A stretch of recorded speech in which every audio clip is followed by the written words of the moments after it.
This is feeling really wrong. We need to leave. I know that this is weird, but it's because it's alien. No. We haven't been exposed to anything like this. Midsommar is 2025's most prescribed breakup therapy, a folk horror film that isn't really about a cult. That final shot, Dani's serene smile as her boyfriend burns, is celebrated online not as a horror, but as a portrait of cathartic liberation. But what if that reaction isn't a misreading? What if it's the exact calculated response the film was designed to trigger from the very first frame? So, what do you see at first? The dominant read online is pure folk horror, violent and bizarre competitions at the hands of a pagan cult, a brainwashed victim, a tragic ending. But this directly contradicts the creator's explicit intent. Ari Aster calls it a breakup movie. He even said he wanted people to watch it after a breakup. Why does this misreading matter in 2025? Because you're deep in the era of therapeutic horror. If you can't spot the line between catharsis and coercion in a film designed to blur it, how do you protect yourself in real life? That smile haunts you because it feels both wrong and right. That cognitive dissonance isn't an accident, it's the result of a manipulative design we need to unpack. The first component is structural misdirection. Aster spends the entire first act setting up the real horror, Dani's toxic relationship, long before a single horror trope appears. Look at the scene in the beginning. Dani calls Christian, terrified about her sister. His reply, emotional neglect. He calls her attention-seeking. The lighting is flat and naturalistic. The camera is handheld, intimate. The score is absent. This isn't horror language, it's the visual grammar of a painful relationship drama. Aster isn't building dread for a monster, he's building resentment toward a boyfriend. You're not scared, you're frustrated, trapped with her. The tension is emotional, not supernatural. A few scenes later, Christian is with his friends, complaining he's wanted to break up for a year. The shallow focus isolates him, sharp in frame, but emotionally blurred. So before the first flower crown, you're already primed. Your empathy belongs to Dani, your animosity to Christian. And that's exactly where Aster wants you. The second technique is symbolic resonance, where Aster weaponizes the horror itself to mirror Dani's inner pain. Watch the Attestapan ritual. The elders' deaths shock you, but focus on the reaction shots. Dani is horrified. Christian stands apart, studying it like an anthropologist. He tells her to have an open mind, but the ritual is already a mirror. The cliff jump is her sister's murder-suicide, replayed through pagan ceremony.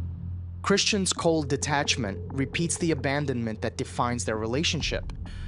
And then comes the sex ritual. Christian's betrayal becomes public spectacle.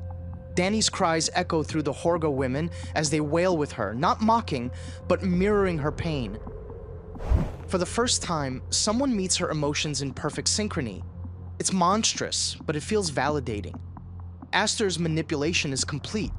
The cult's brutality now resonates like empathy. Module 1 made you resent Christian. Module 2 makes the cult's horrors feel symbolically justified.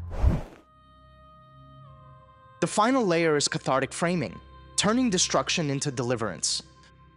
In the end, Dani sits crowned, gazing down at Christian trapped in the bare suit.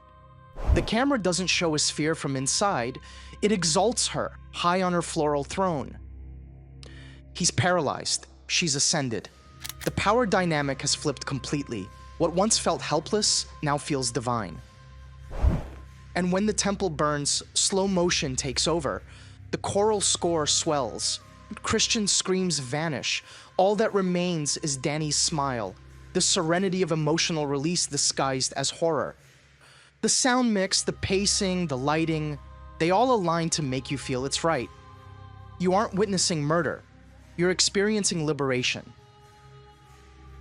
This is how Aster completes the empathetic trap, by guiding your empathy until it celebrates the very thing that should disturb you most.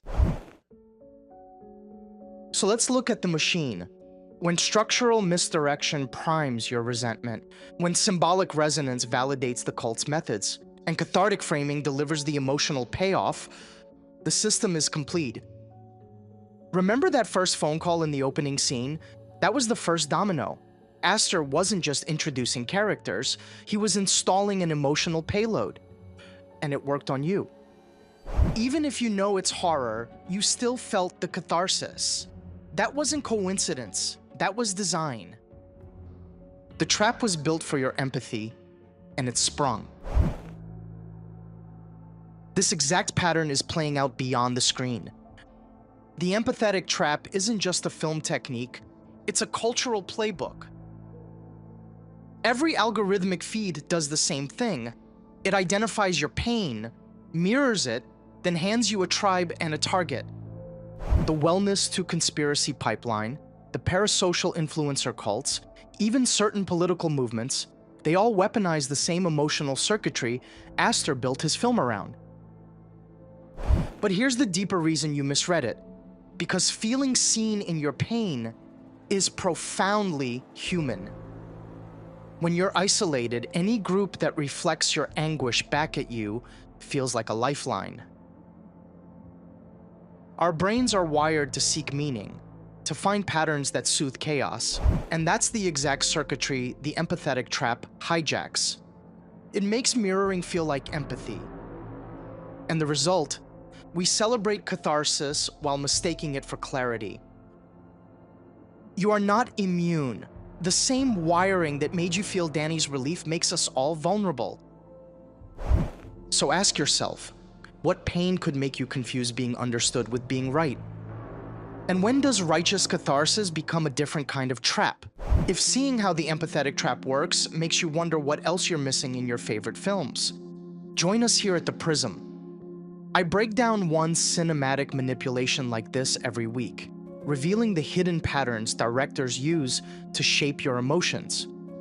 Hit subscribe if that sounds useful to you. If not, no pressure at all. Let's finish up. Ari Aster stated, "I wanted to make a film that people would go to after a breakup."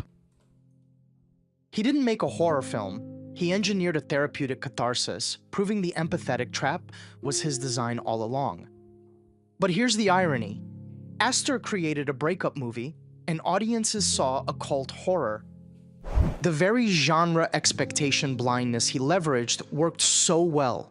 It eclipsed his core intent. And that's the meta layer. The film's greatest success is that it proves its point on its audience. If you walked away justifying the horga, you didn't miss the point. You became the point. You demonstrated in real time how easily justified pain can be manipulated into endorsing monstrous solutions. The film isn't just a story about that phenomenon. It's a live demonstration with you as the subject. The value isn't just in analyzing one film. It's in recognizing this pattern everywhere.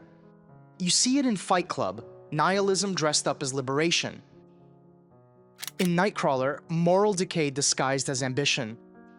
In Joker, violence reframed as righteous response.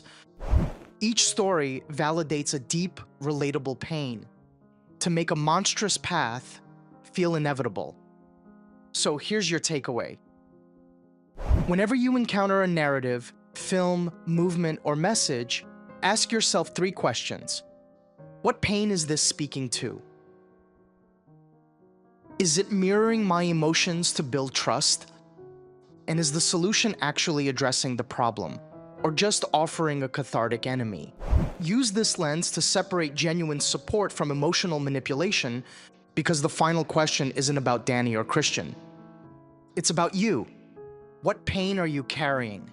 That could make you mistake a beautifully framed cage for a throne. Let me know, what film made you uncomfortably side with the villain? I'm The Prism. See through the story. See you next time.